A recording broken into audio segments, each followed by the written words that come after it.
Welcome to today's episode of Unapologetic Living. I am super excited to have Belle. And what's your last name? My last name is Di Lorenzo. Very, very Italian. Lorenzo. She is the founder and creator of Goddess.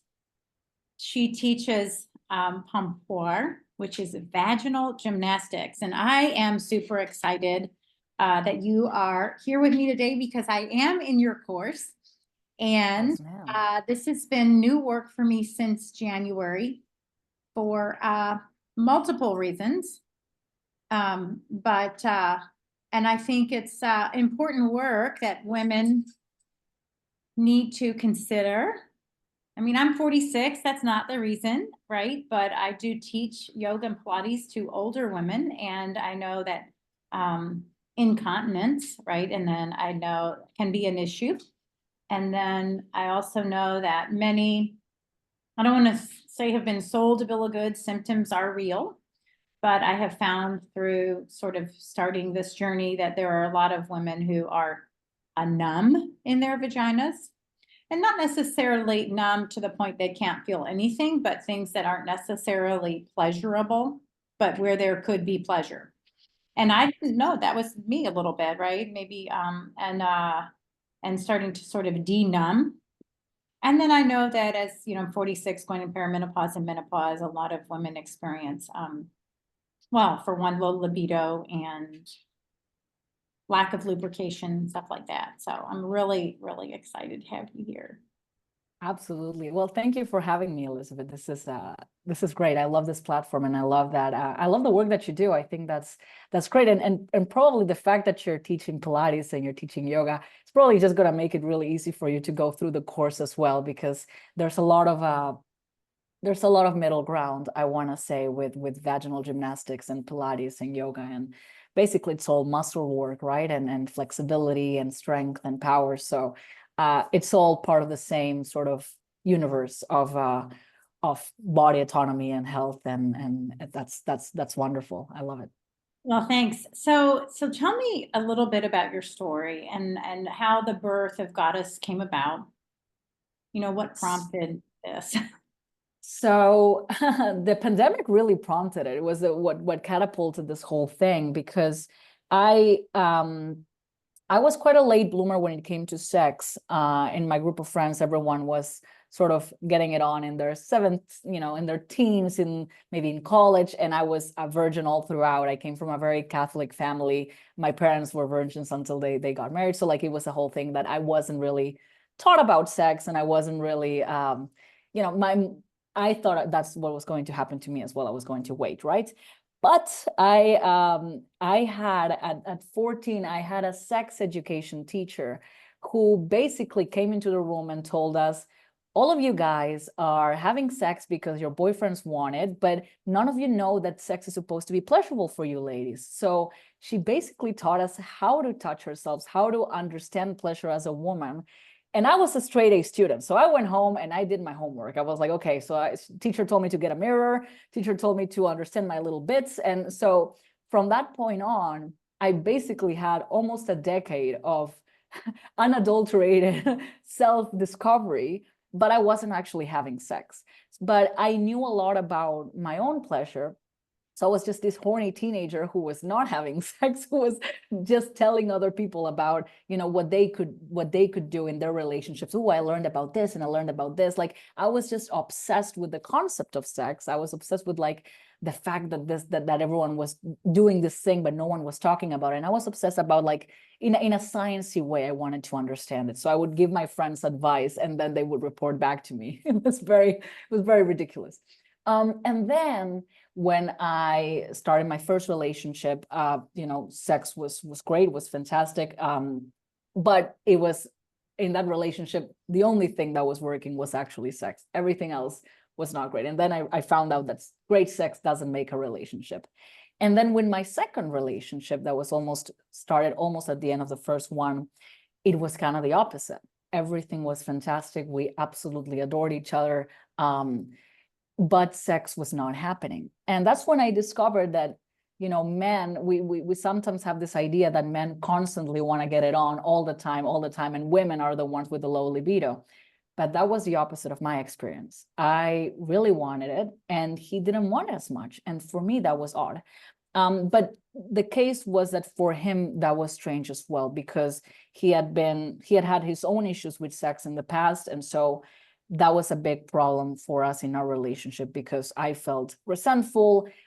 He knew that I was resenting him, and it was a whole thing back and forth that wasn't really clicking for us. So during the pandemic, I started learning about pompoir, which was something that I believe I had read, I had come across back in my nerd virgin research years.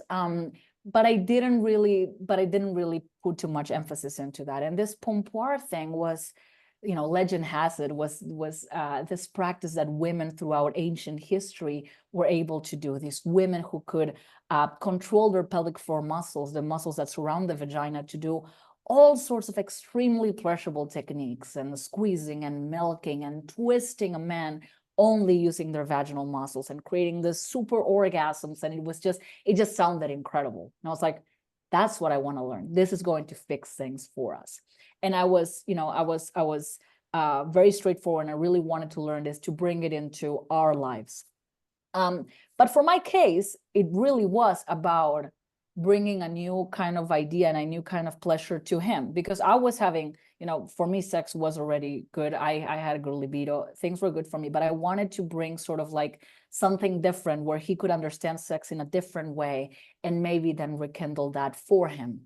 So in my case, it was very much about him. So I started learning it, and I started studying it, sort of in secret.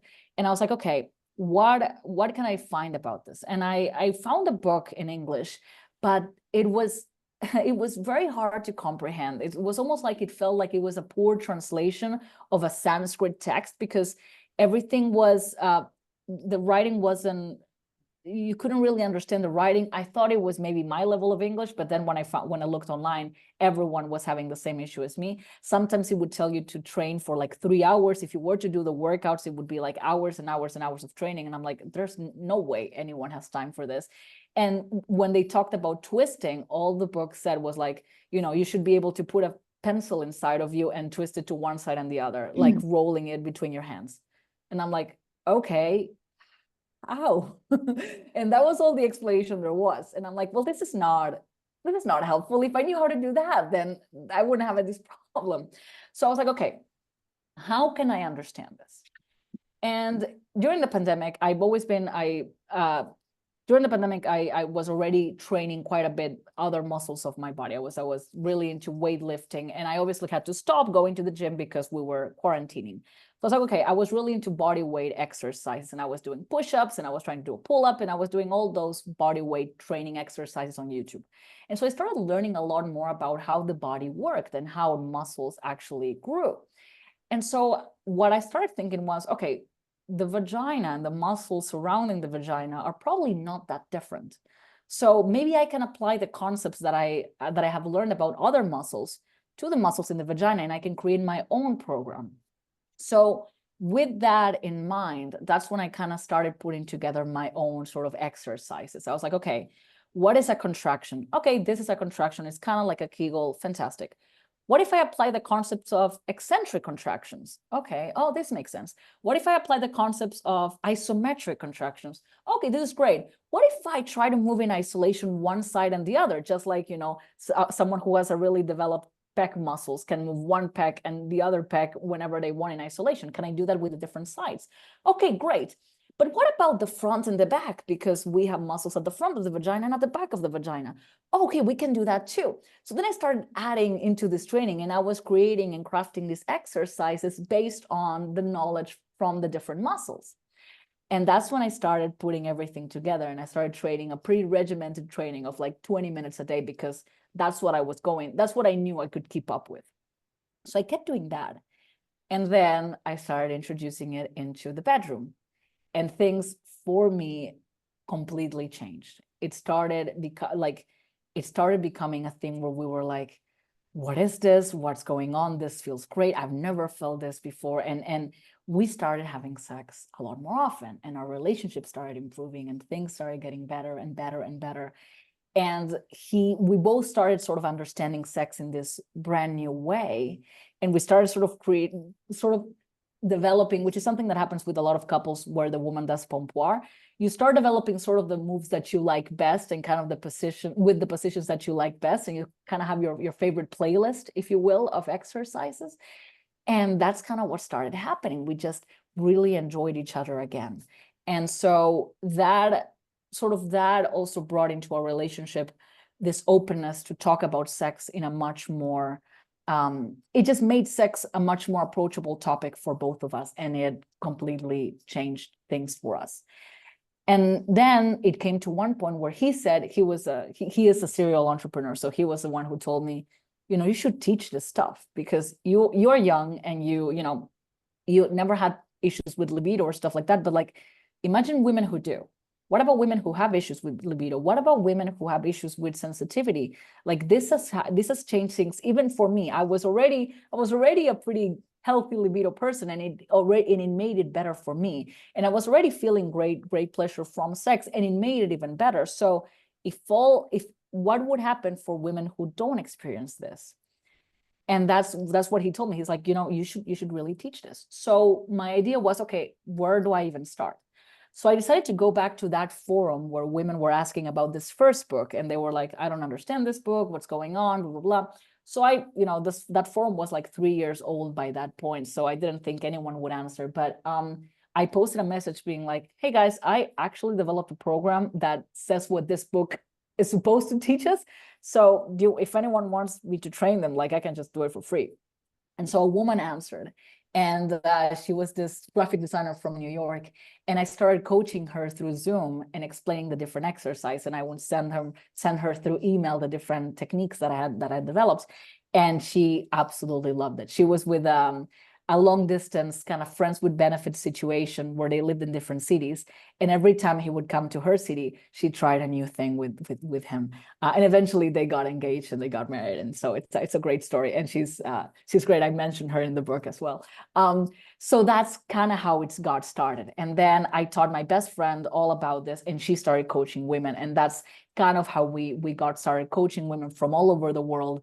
We then developed the program because something that we noticed as we were coaching women was that every time I brought an image with some instructions and some arrows pointing, they would understand the concepts much easier. So I always loved illustrations and animations. And so I decided to sort of design the program in a very animated, friendly way, because a big part of it was, I don't want anyone to feel like this is like pornographic. I don't want to turn anyone off from this, because this should be a training that everyone can watch, because the results that we were seeing were just incredible. Like, couples who maybe the spark had been gone out of their marriage for a little bit, they started enjoying themselves much more. They started having conversations around sex much more.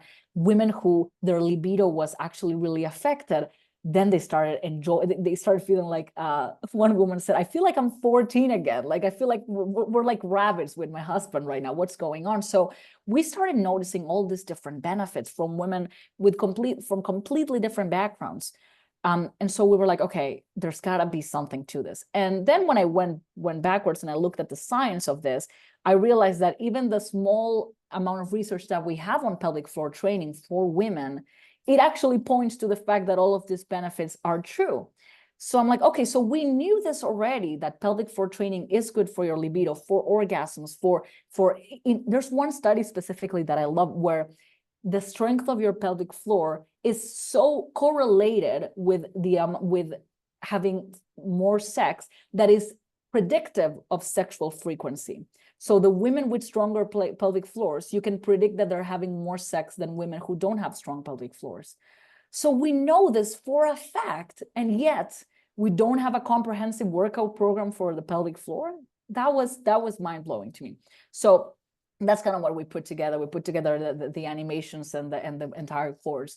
And then at the beginning of this year, I launched a book, which is basically a more affordable version to learn the program and to even develop your own skills and develop your own workouts. And that's it. I'm sorry, that's a really long story. No, I think it's great. I love it.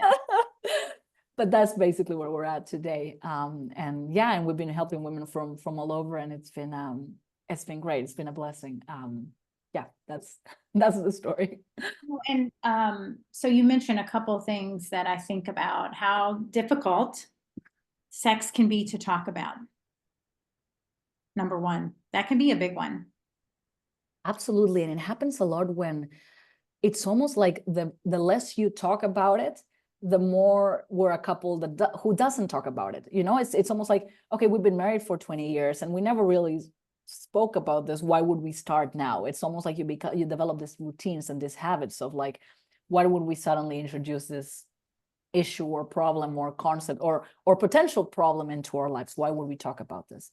And what they found, there was one husband who actually sent us flowers with a note saying like, thank you for fixing my marriage. I doubt we fixed this marriage, to be fair. I just want to point that out.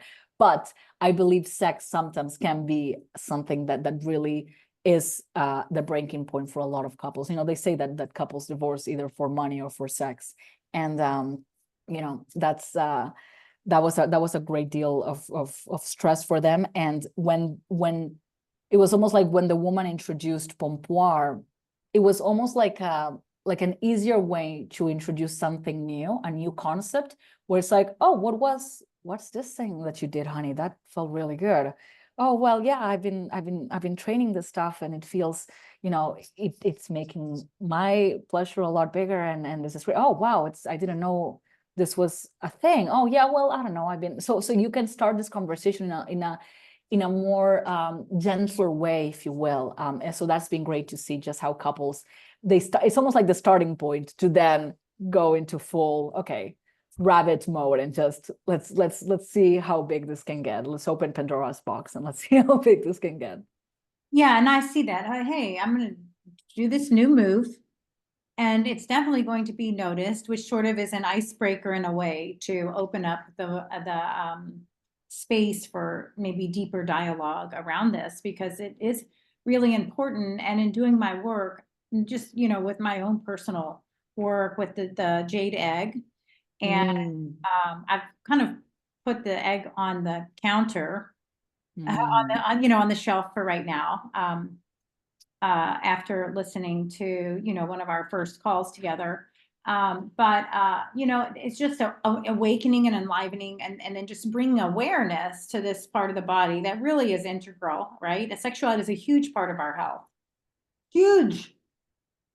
It's insane how little as a society we talk about this. That's always been fascinating to me, how we walk around and every person you see, they're here because someone had sex. So it's odd to me that it's not something that we are discussing so openly, especially now that we're luckily, I think one of the things that we can definitely be positive about in the world is that everyone's exercising and taking their health quite more seriously than we did before. So it's like, okay, so if we are taking our health really seriously, if we are working out, if we are going to gyms to lift heavy things and put them back down, why are we not looking at this as we would look at any other part of our body, especially when it has so many benefits, not just for our, you know, orgasms are great for health, like they're good for longevity, they're good for our, you know, for a monogamous relationship.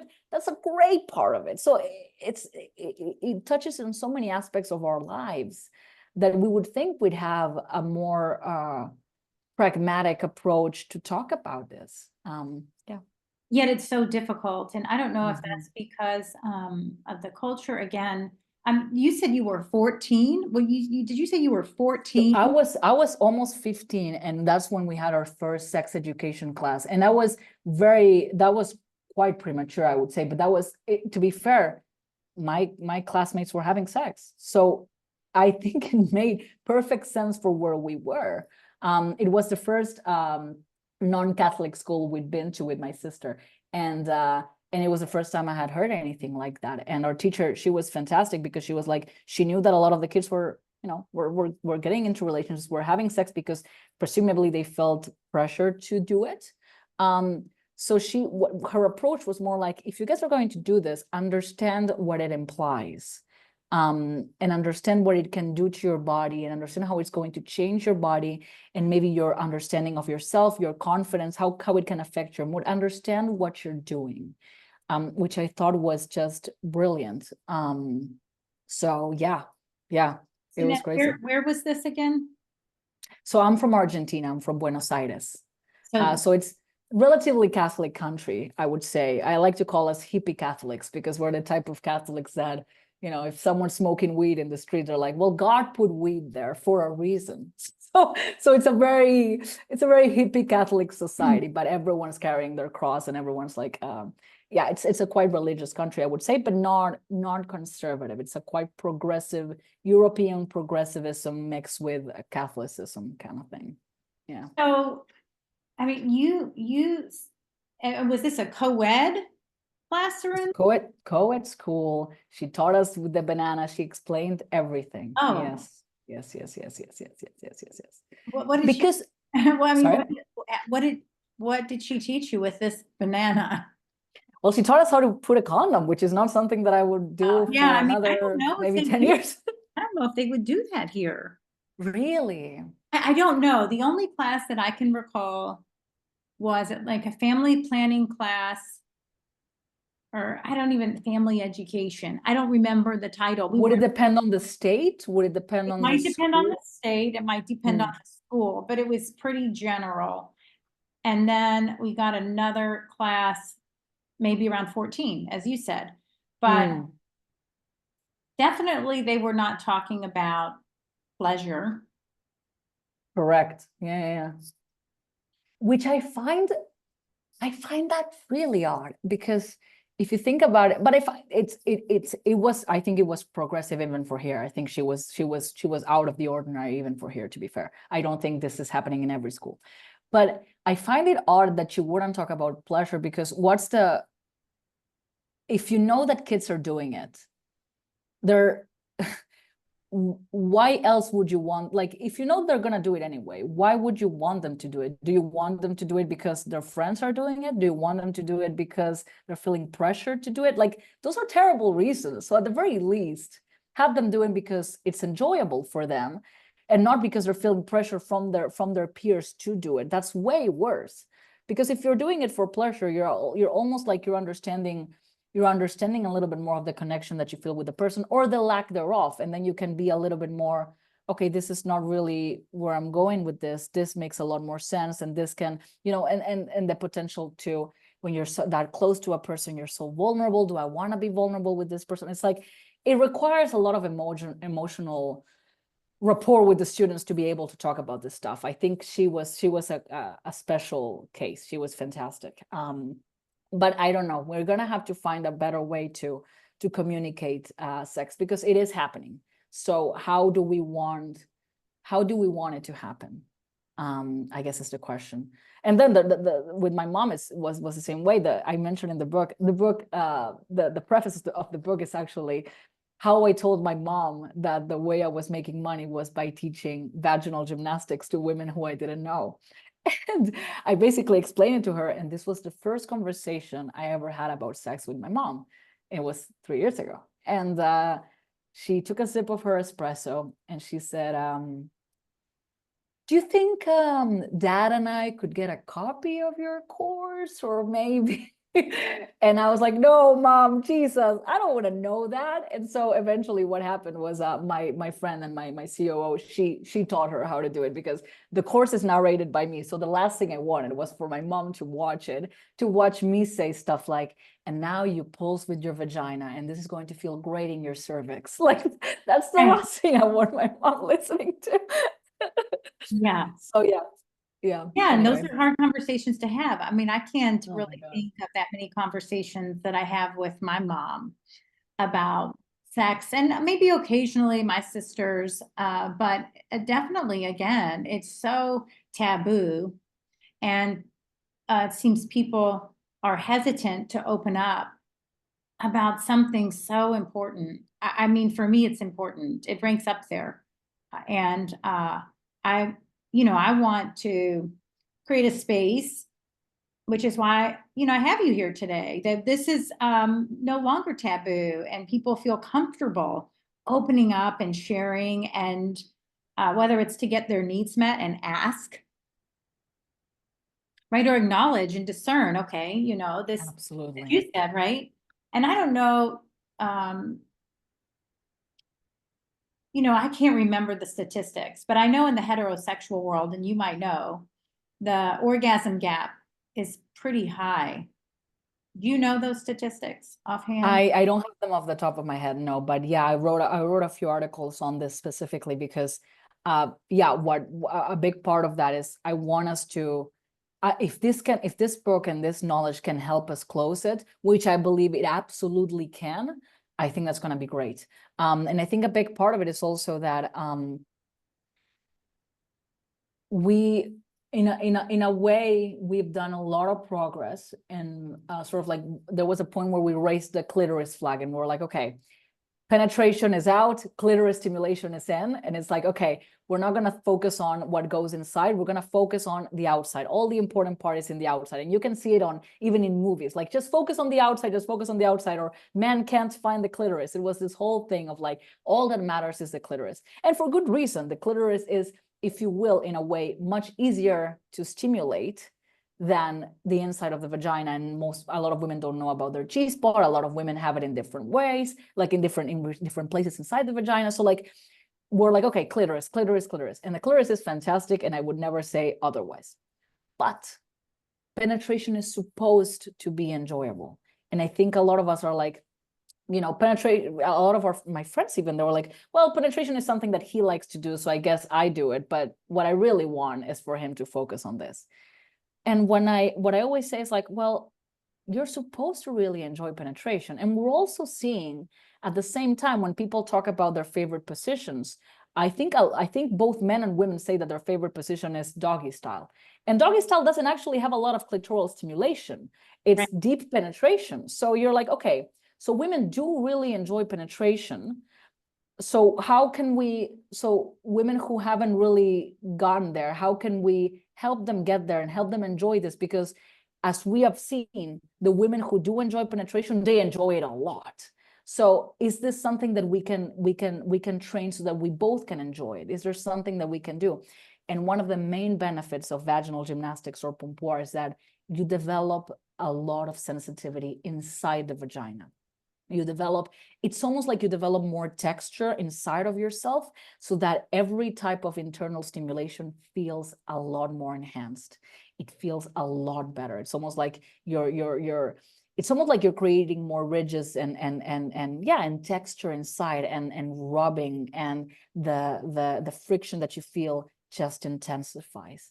And that's what you're doing when you're training this exercises. You're strengthening the muscles. You're making yourself, I don't like to use the word tighter, but essentially you are making yourself tighter by developing these muscles. But not just tighter. You are, something that we teach a lot is being able to clearly understand different regions of the vagina, and being able to develop different regions of the vagina. And this is what's called in the fitness community regional hypertrophy. So being able to identify and isolate different parts of the same group of muscles and develop each one specifically through the different exercises will basically make you a vessel for pleasure. Like your vagina will just become like, it will just be raised to 100, the pleasure that you feel. And that's what we really, that's the benefit that I like the most, because a lot, the biggest thing that we're told by women who do the course, or who read the book, it's like, I didn't used to like penetration, and now is my favorite part. Now I just want this to happen. Like, I can't wait for this. Like, even I'm not even that into foreplay anymore. I just want the penetration. I just want the penetration. And that's crazy. That's not really the narrative that we've been hearing.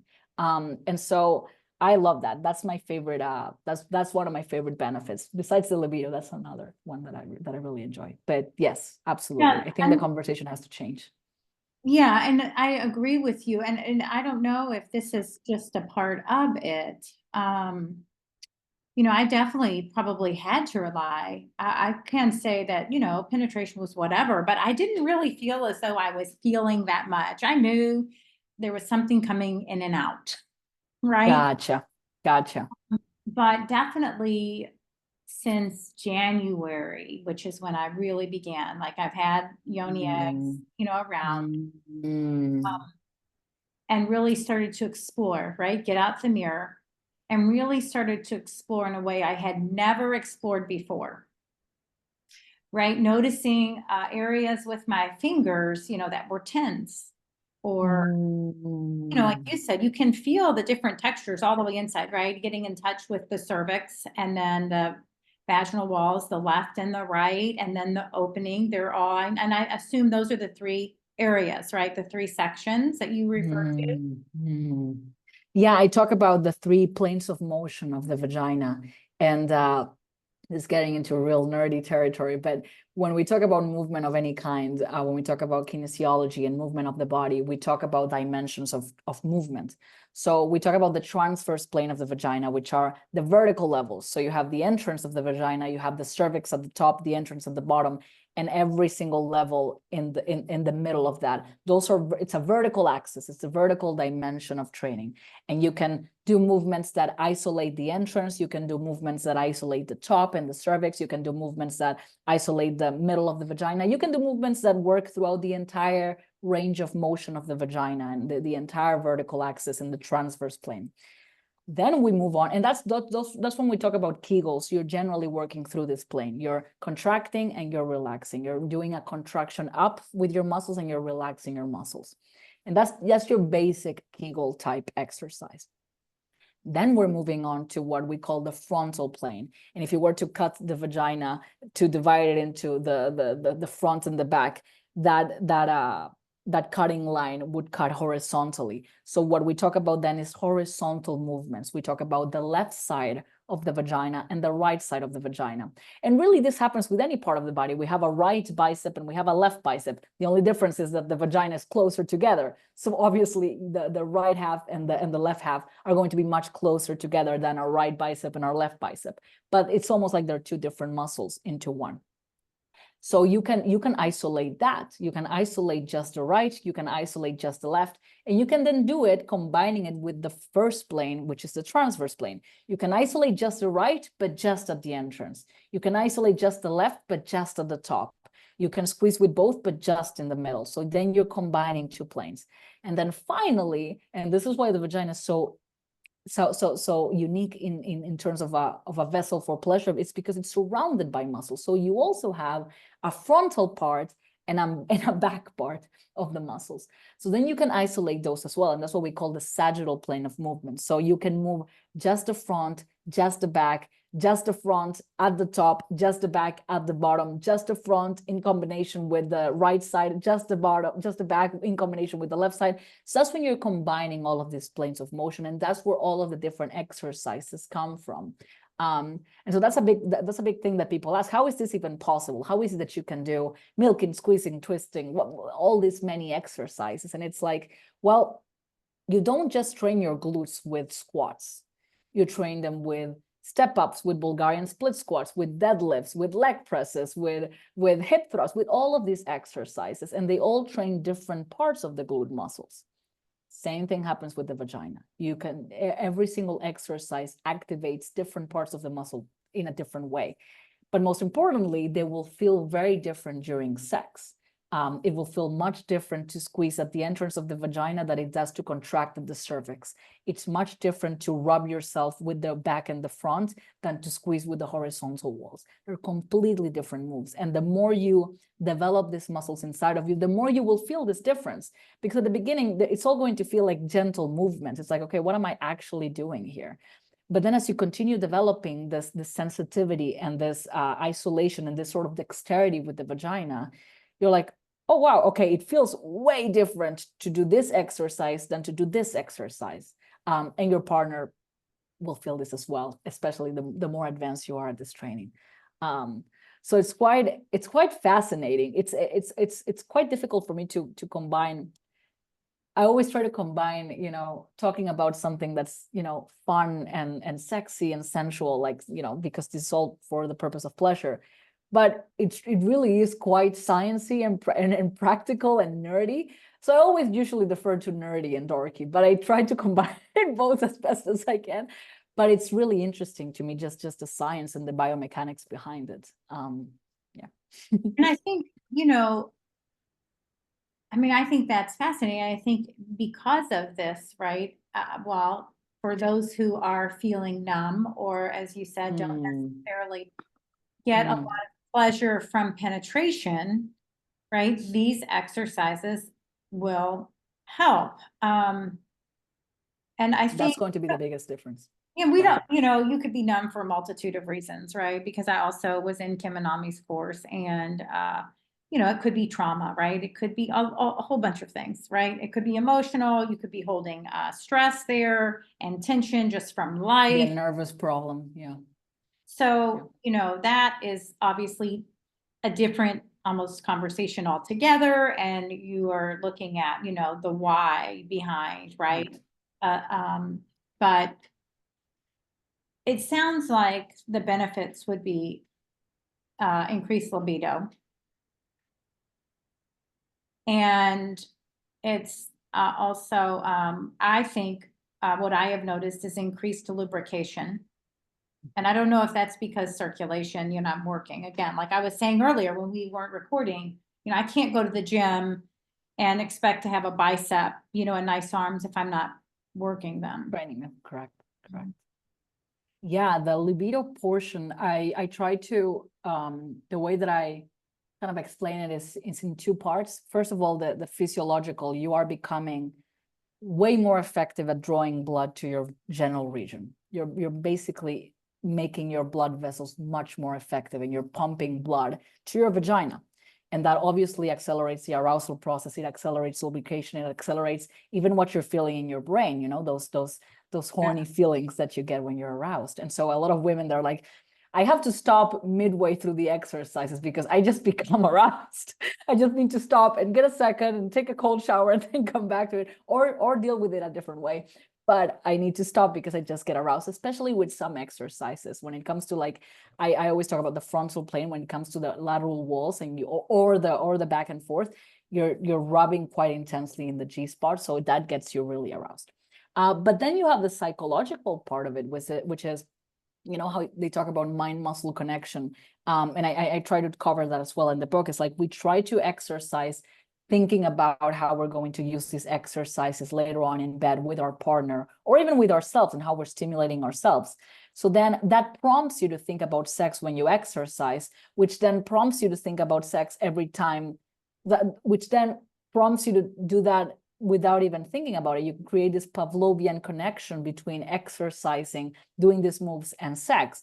And then during sex, if you're doing a move, you become more aroused. And then it's just a virtuous cycle of, like, this exercise has just become really pleasurable in your head. So I think both this halves of the same coin kind of contribute to the increased libido, which is just my favorite. We have this woman who was I think she's in her 70s. I think it's late 70s. I think she's 76 or 78. And this woman is like, just she just loves it. And she doesn't have a stable partner. She's had 3 partners since starting the course. And she's like, she's just having the time of her life. She's like, I'm just horny. I just want to enjoy this part of my life. And I'm just it's just wonderful. I just love reading her emails, because it's just, this woman is having the time of her life in her 70s, and she's doing fantastic. She's just really aroused. And that was something that for her, because this can be a big part of aging as well. It's like when you lose something that used to be really key to your identity. If you were someone who used to be really who used to have a high sex drive, a high libido, and that was something that you identified with, or used to be very feminine and very sensual.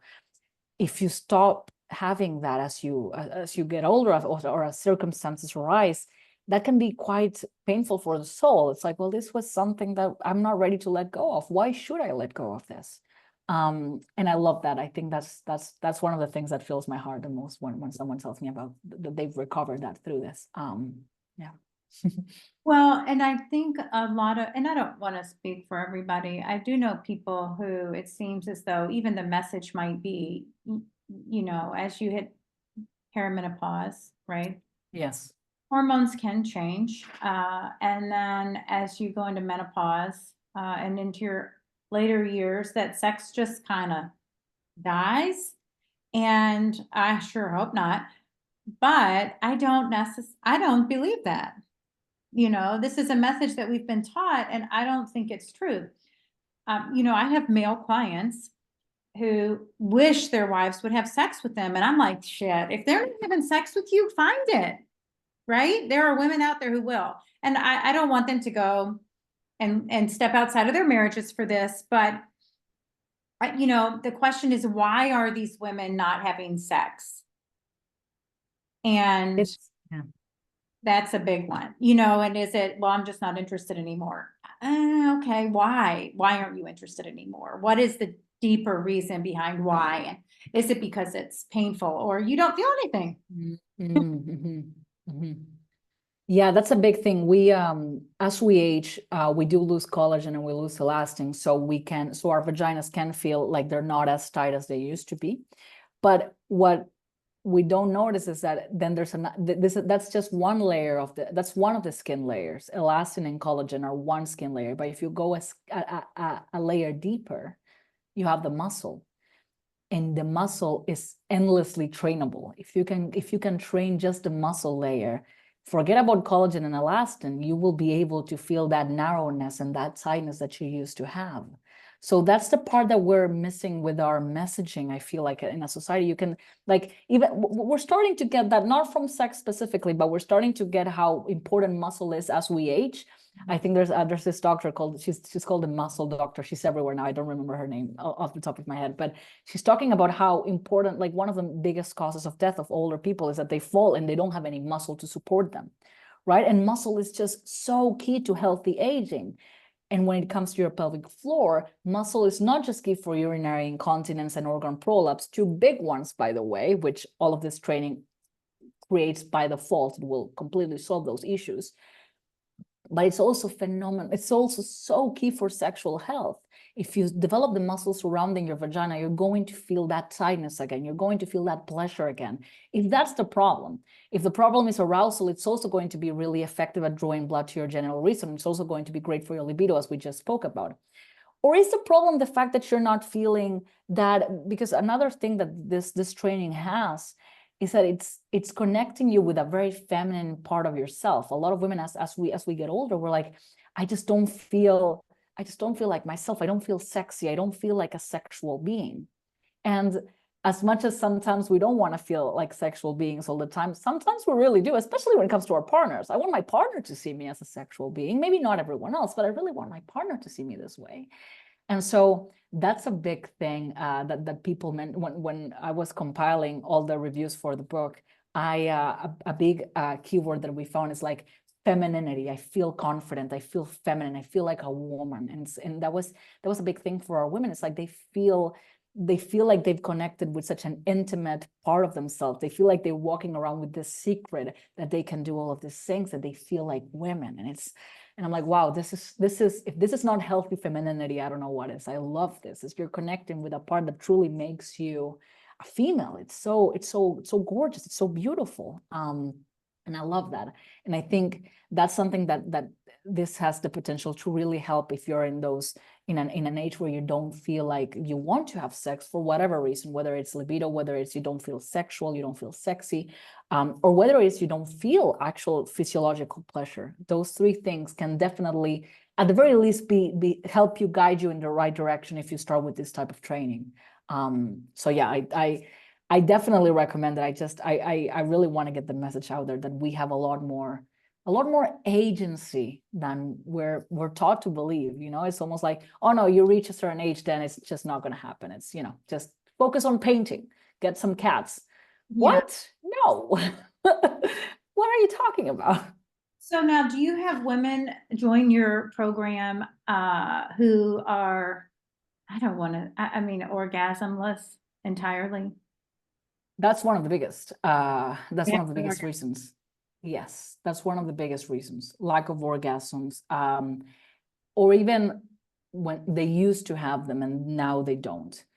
We have a lot of those. And we actually, I remember you said the word numb. We had some women who said that they were numb.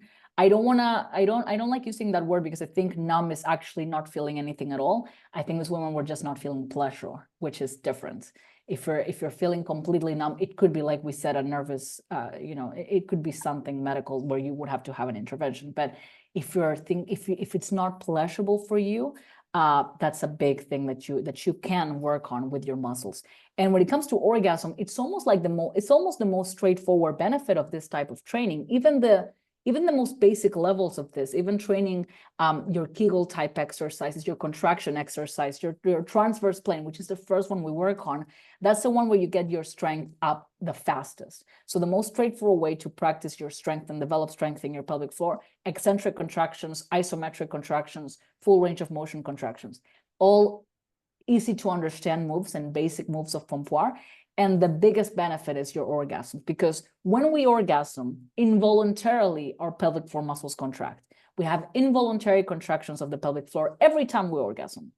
It's just part of the orgasm cycle of oxytocin release, heart palpitation, like everything that happens, our heart race, all of that happens during orgasm, and the uterus shifts and we have orgasm contractions. The stronger the pelvic floor muscles are, the stronger these contractions get. So essentially, the fastest way to achieve better orgasms, stronger orgasms, strengthen your pelvic floor. Okay, so I have two, so before I forget, okay, I'm thinking about women who have been on antidepressants who, one of the side effects is no orgasm. I don't know if you've had much experience with ladies who have been on, and I don't know if that's recoverable after having taken, a drug that does change essentially the chemistry of the brain. I would think that after enough time, I would think, right, the body has the ability to heal itself, that you could retrain all of that. I don't know. So we work with two women. One of them she had stopped antidepressants before this. So it had been a few months. I think it had been like about 7 months since she had stopped, but she hadn't recovered yet, just because she didn't even know that she could at that point. And we started working with her after 7 months of stopping the antidepressants. And then she was able to fully recover from the lack of pleasure and lack of orgasms. So that's one of the cases. And then a second case we're about to work now, where she wants us to work with her doctor. To see if, because she's not in a position where she can stop antidepressants, but she really wants to see if she can work on this. So I have to get back to you on that, because that's what we're starting to work. We're starting to think about working with her doctor much more closely to see if we can help her without obviously damaging her mental health is the first thing, right? So if she doesn't want to stop, if she can't stop, she shouldn't have to stop. So that's kind of what we're gonna be experimenting with now, which I'm actually really excited about, because, if you have to be on medication, you shouldn't have to forego your sexual life. Yeah, I mean, it's definitely every person is incredibly unique, and you have to work with everybody where they are. And Yeah. but wondering, because there are a lot of women who have been on antidepressants here or there, and I know that's been one of the complaints is, right, inability to orgasm. Yeah. Now, so orgasms for a minute, right? A lot of women have to have the clitoris to orgasm, right? But there's other types of orgasms, right? Or are there? I mean, yes, there are other types of orgasms. There's actually one sort of line of thought that the clitoris and the G-spot are part of the same unit.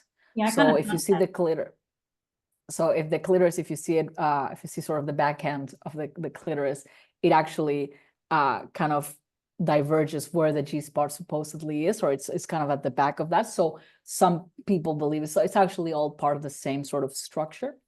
But I think it's all quite integrated, because the more stimulated you are, the more aroused you are, even if you're not stimulating the clitoris, if you're aroused as you're training the exercises, it's likely that your clitoris will enlarge on its own because of being aroused, and because you're pumping blood to your genital region. It's actually quite likely that your clitoris will be enlarged, and it's almost like you'll feel it aroused, even if you're not actively stimulating it. So it would be it'd be hard to say what orgasm you're actually having. But something that, one that is quite interesting for us is, as people train Pompoir, a big one is the cervical orgasm. So a lot of our women didn't used to find cervical stimulation that pleasurable, and sometimes even kind of painful. So, don't touch my cervix, that's going to be really painful. And then through working through some specific exercises that work through that last plane of the highest level of the transverse plane, that near the cervix level, that started being really enjoyable, because again, you start sort of developing these tiny muscle fibers. You start strengthening those muscle fibers to become much more sensitive to touch. And so then you're developing that area near the cervix to feel a lot more pleasure. So that's been a big one. People enjoying deep penetration because it now triggers really intense orgasms for them. Who can say if this is a specific erogenous zone on its own, or if it's still a part of the clitoris and it's still a part of the G-spot and it's all kind of together? But we have been talking about different kinds of orgasm, and something else that has happened is like, Pompoir has this weird side effect of, because it makes the arousal process much faster, because you just become more effective at getting horny, essentially. It also makes the orgasm loop much faster, and therefore triggers more frequent orgasms and multiple orgasms in one same sex session.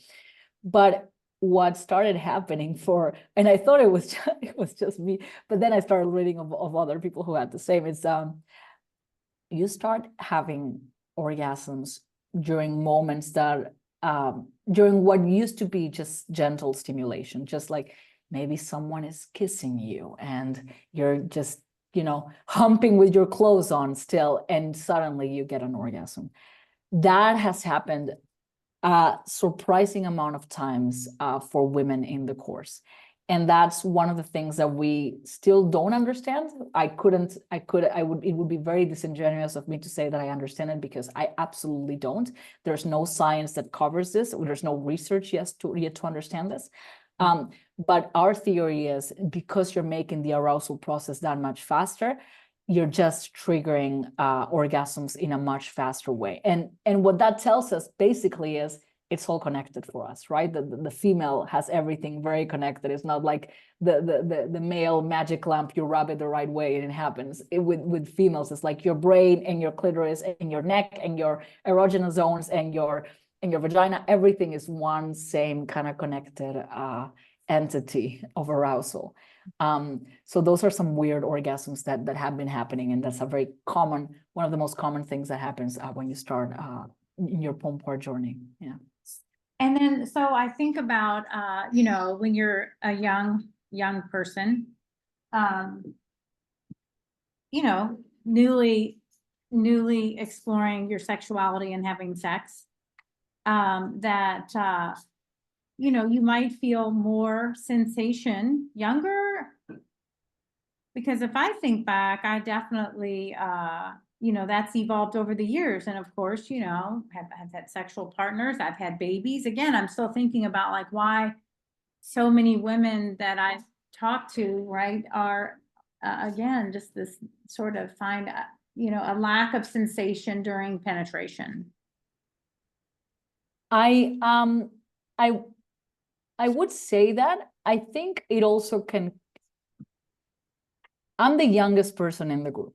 I want to say maybe me, and maybe there's like 5 people who are in their 20s, but it's mostly our average age is 35, 37. Most of the women we have in the course have children. A big chunk of them are over 60, because a lot of them come after menopause, because that's a big reason why they come to us. Yeah. And if you see most of the reviews that you'll have in the book, they're over 40s, because those are the women who are generally very disciplined with the course as well. And they see the biggest benefits, because it's like, no, I'm here because I want to fix, like, there's a big problem in my marriage. I want to fix this. I want to get back to that feeling that I had when I was younger. But I think really the only thing that truly changes in your body is, the lack of elastin, the lack of elastin, the lack of collagen. But then once you have the understanding that you can just rebuild it through the muscle layer, that's when everything kind of changes. But I think that's really the reason why it might happen without much effort as you're younger. It's just because you have those two components, and you don't really need to work much on the muscle layer, because you still have all those proteins that make them bound together and make you tighter, quote unquote. But I think it's so empowering to know that you can just build it. You can just build it.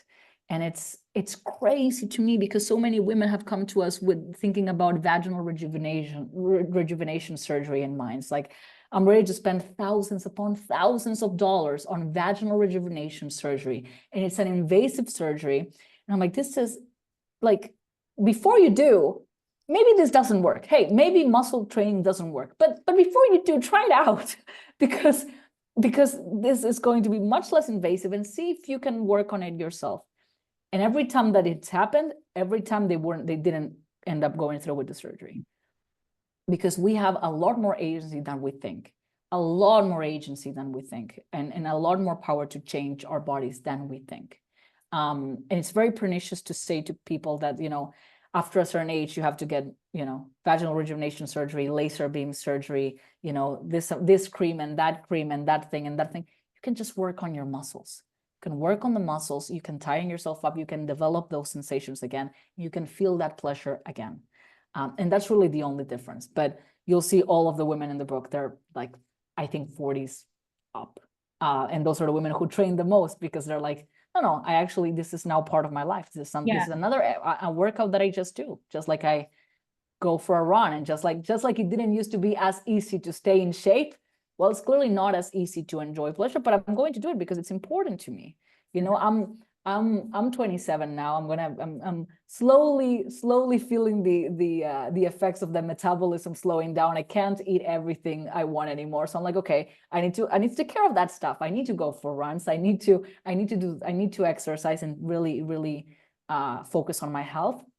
And that's just another aspect of it, I think. But I think we have a lot more agency than we think. It's a big deal. With some of the ladies that you've worked with, have you noticed, because I know that a lot of times as women go through perimenopause into menopause, labs would show that their hormones are out of balance.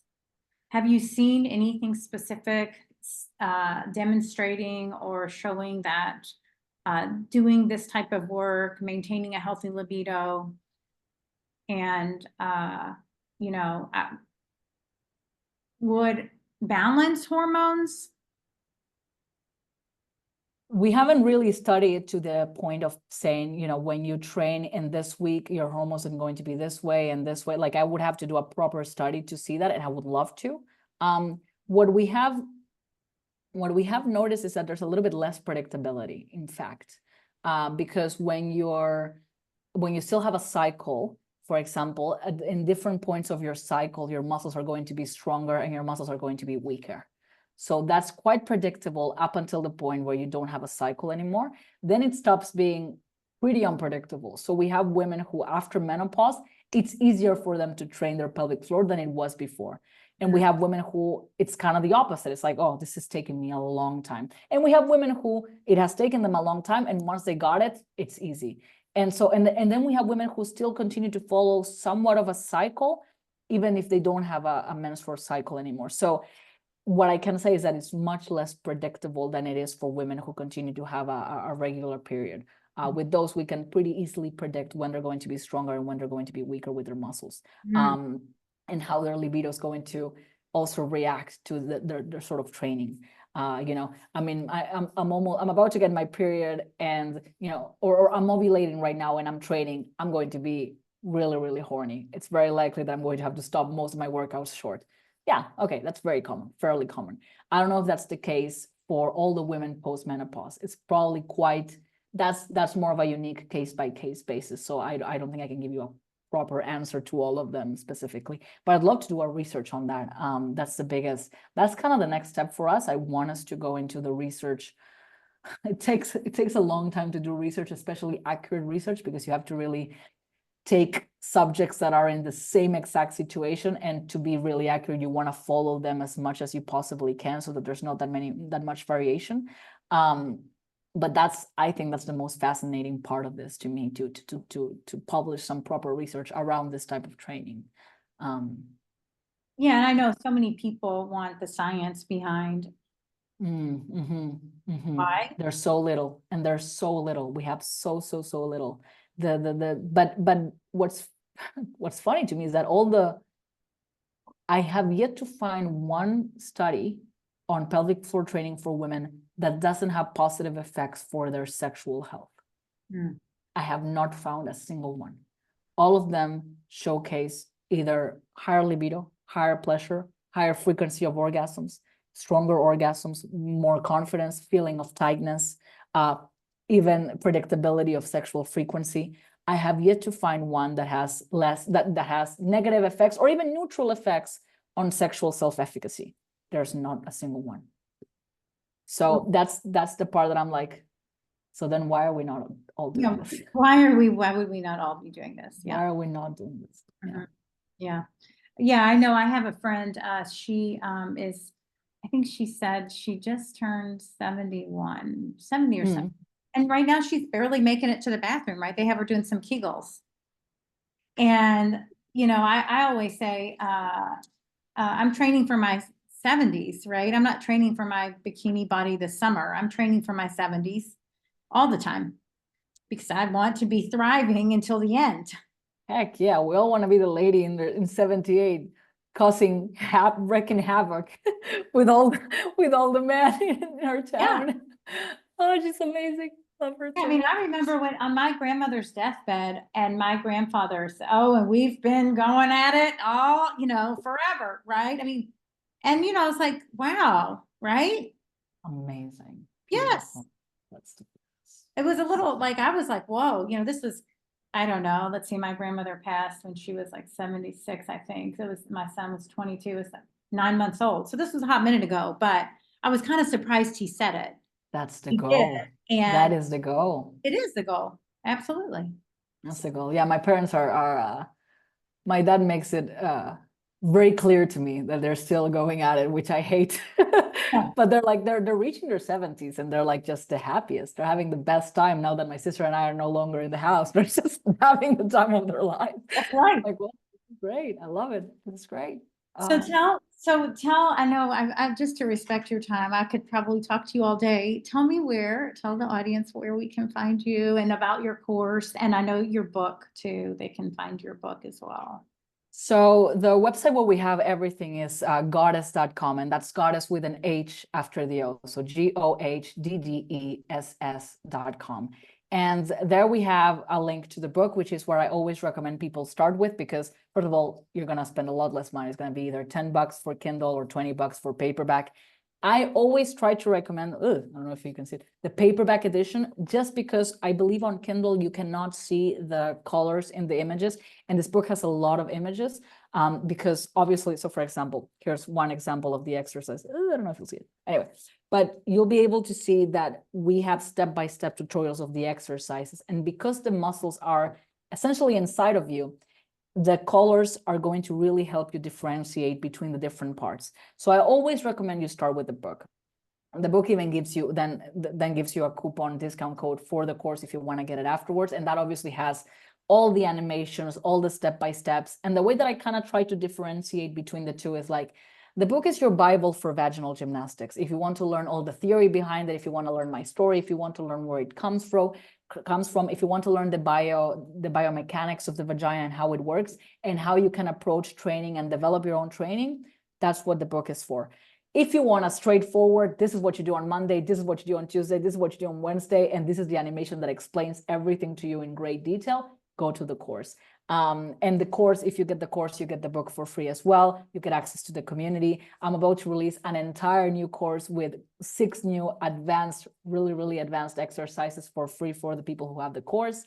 So it's just where everything lives. The program, the Olympus program, is where everything is going to go. And so different methods of training, everything like that. But obviously, if your budget allows, go for the course. But if not, start with the book, because it's going to give you a lot of information and a lot about this training and how you can develop even your own exercises based on all the science and the biomechanics behind it. But everything you can find on goddess.com with an H after the O. And we have a lot of free resources as well.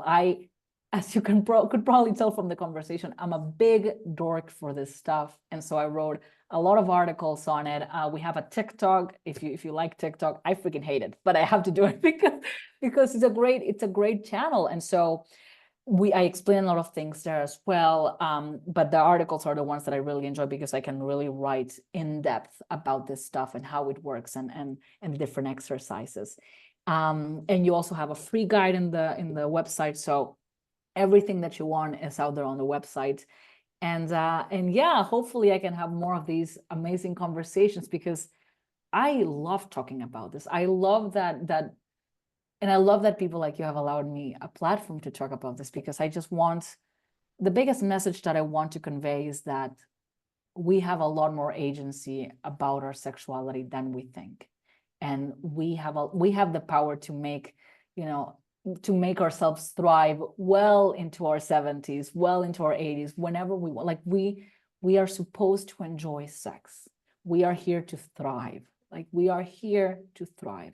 And we have the power to change it if it's not happening.